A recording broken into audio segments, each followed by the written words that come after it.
friends, welcome back to my channel, and in today's video I will be giving you a little guide of where to start with bully romance. So if you are new to my channel, I love bully romance. It's one of my favorite subgenres, and I have quite a collection of recommendations for you if you are trying to get into the bully romance genre. So if you, for some reason, don't know what bully romance is and you've decided to click on this video, it is essentially what I would consider a subgenre of dark romance in which one character is bullying the other. So they are very antagonistic, one person against the wall, saying like really fucked up stuff, doing things like that. It can get quite bad, alley assaults, revenge porn, things like that, or it can be pretty standard. There's different types that gets redeemed, there are the ones that don't. But I wanted to give you kind of a comprehensive list of where to start. I have a couple of categories for you. First category that I have for you is the bullies that bully for a reason. So these are the generally heroes that are doing it for moral reasons or their own personal reasons. And the first recommendation that I have for you is the Golden Boys. So I would consider this like the softest of the bully romances that I have read, and it's also one of my favorites because it's very unique. So in the beginning of the book, the hero discovers a picture of a nude girl on his father's phone. The next day, the start of the school year, he sees that she is the new student at the school, and he basically decides to ruin her life because he blames her for the hurt that has been done to his mother because of this cheating or whatever. The reason that I say this is very different is because the hero and all of his brothers are very sweet.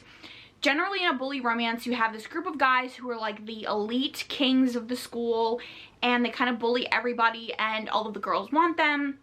And they're just kind of generally douchebags. And the typical, like, the girl is the only one that's ever stood up to them sort of thing. This one is different. In this one, the heroes in, I'm presuming the rest of the series, but in particular this one, he is very sweet. He's very caring to the other people, not only in her life, but in his own life and the people at the school.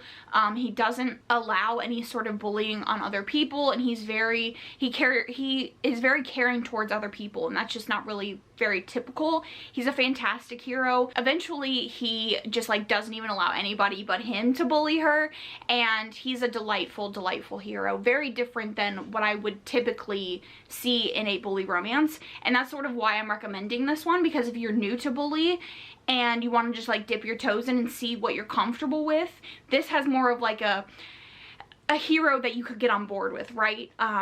Some of them are not always, but I would say the hero in this one is, you know, fantastic. Next up we have Touch of a Villain. Kind of a similar storyline. He is more of like a dick, I would say, in his daily life. He's like a rich boy. The heroine has returned to a town that she previously lived in to finish out the senior year of her school, of her high school experience, and her family was involved in a crime that was committed against his sister, and he's getting, you know, payback for this crime not being proper, like justice not being brought to his sister. And so that's why this is kind of in the first category, because like you understand why he's treating her badly. Even if you don't necessarily think it's like the most mature thing in the world, you understand it. And again, if you are like new to bully and you want a hero that you can kind of get on board with, kind of redeem in your own head, I think this is another good one. And then next up is another one that you can kind of understand just from like a familial standpoint. So we have Cruel Prince. This is about the hero and the heroine. They were best friends when they were younger. It is kind of like a bully second chance situation, and the hero blames the heroine for something that happened to his brother. Again, you can kind of understand where he's coming from. He kind of blames her for this really horrific thing that happened to his family. And I mean, he comes to eventually realize, as all of these heroes do, that it's not really her fault, but again, you can understand. And then the last recommendation is kind of the typical bully romance, right? This is the bully romance that everybody thinks about, but I think it fits perfectly into this category, and that is Punk 57. This was the first bully romance that I read, and it's probably one of my favorites. This is basically about two people who started their pen pals. They were pen pals, and they've been writing to each other since they were kids, and the hero eventually moves to the heroine's school. Prior to this, they had agreed never to look each other up on Facebook or never to meet in person, so they could kind of preserve the image that they had of each other, or the image that each other portrayed for the other one. And so the hero ends up moving to the heroine's school, and he realizes that she is not the person that she acted like she was, or she portrayed herself to be, and that she actually is the spoiled, stuck-up girl who doesn't necessarily bully other people, but allows bullying to happen. And so he gives it back to her like just as good as she gives it to other people. He does not treat her well. He very much tries to like put her in her place and treat her how you would treat bullies. You can kind of understand why. None of the characters in this are likable. The heroine definitely is not likable. I think there are layers to her character. There are layers to both of their characters that I think Penelope Douglas does very well in the most of their stories. So you can kind of understand why they work together and why the bullying exists. But I think if you are trying to get into bully romance and you are experienced with maybe Penelope Douglas or with Spice, I would say check this out. So those are kind of the bully romances that have like a reason behind them, one that like makes the hero redeemable or the bullier redeemable. And then I kind of have one that doesn't really fit in a category. This is sort of just like your stereotypical bully romance, and that is Deviant King. Now Rena Kent is like a bully romance author. I'm not the biggest fan of her writing, but this is like the bully romance, right? It's like the OG bully romance. And this is very typical I hate her because I want her situation. If you are looking for like a typical bully romance, where to start, I would say Deviant King. We then have the books that you can't necessarily like redeem the hero maybe, or there isn't like a super good reason for it. First up we have Start a Fire, and again this is not a typical bully romance, I would say, because the hero is not the typical bully. He like doesn't push her up against walls and stuff, but he definitely pushes her boundaries.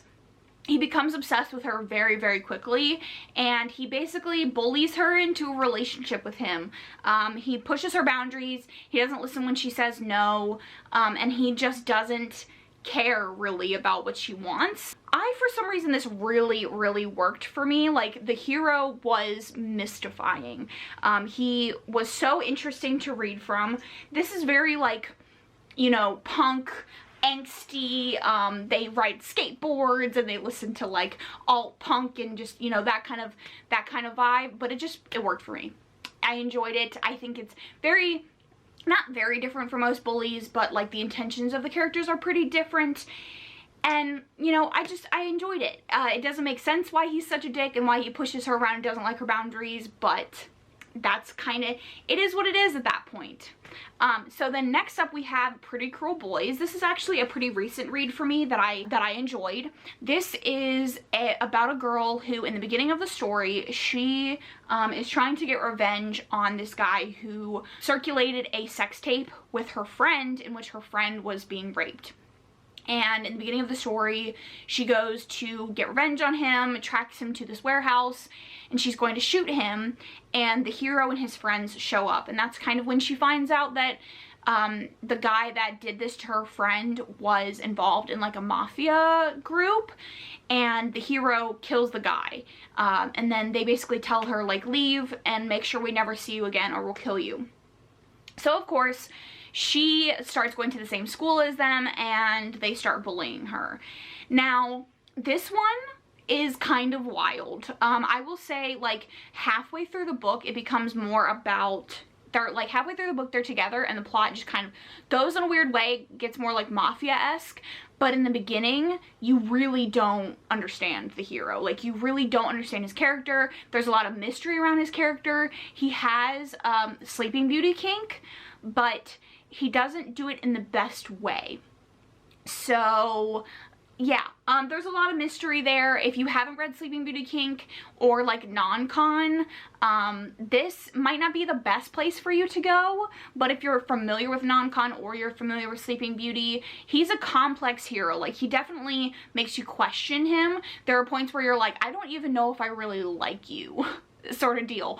But it all comes together in the end, and it's a great story. Like I said, sort of different, sort of hard to like rationalize his behavior if you're trying to, but I think it's a good one, and it's very different than other like set in high school, like just pushing her up against the locker stories. So pretty inventive. We then have another Penelope Douglas. Penelope Douglas is kind of like an assumed bully romance or dark romance author. They are pretty popular. They have great writing. The recommendation that I have for you is Corrupt, of course. Is anybody shocked that this showed up on the list? This is one of my all-time favorite romance series. The third book in the series, Kill Switch, is my personal favorite. But this is basically about a girl gets hunted down by the hero and his friends after his friends get out of prison, because there is in this town, there is something called Devil's Night, where basically everyone goes buck wild, crimes are committed and all that kind of stuff. Goes to the cops, basically, or they think she goes to the cops, and rats them out, and it results in them being in prison. Now they're out of prison, and they want to get revenge. This is very much dark. Like, they are adults, so it's not typical bully romance, but you are getting flashbacks to the past with Devil's Night. And this is very much cat and mouse, very dark, a lot of what I would consider like dubious consent, not necessarily non-con, but it's definitely dubious, and chasing through woods, hunting her down, holding her down, trapping her, things like that. So this is more for like my girlies who have maybe dipped their toes in bully already and want to get into like the darker territory. I would definitely say this is like, if you can get through this book, if you enjoy this book, you'll like the rest of the series. Because this one it's sort of a shock to the senses, and it also, I think it is as like dark as it gets in regards to the relationship. So if you like the relationship in here, you'll like the relationships in the other books, because they're pretty similar in regards to dynamics. So yes, read this if you want a dark bully cat and mouse good time. Those are the recommendations that I have for you. Let me know down in the comments if you have any like recommendations for where people should start on bully romances, or if you are a seasoned bully romance reader and you have some recommendations for me, I would love to hear it. If you don't have anything to say, leave a skull down in the comments. Thank you so much for watching. If you are looking for more content from me, you can check out my Instagram or my podcast Instagram. You can also check out my podcast on all your favorite streaming platforms. Please consider subscribing if you haven't already. Thank you so much for watching, and I will catch you guys in my next one.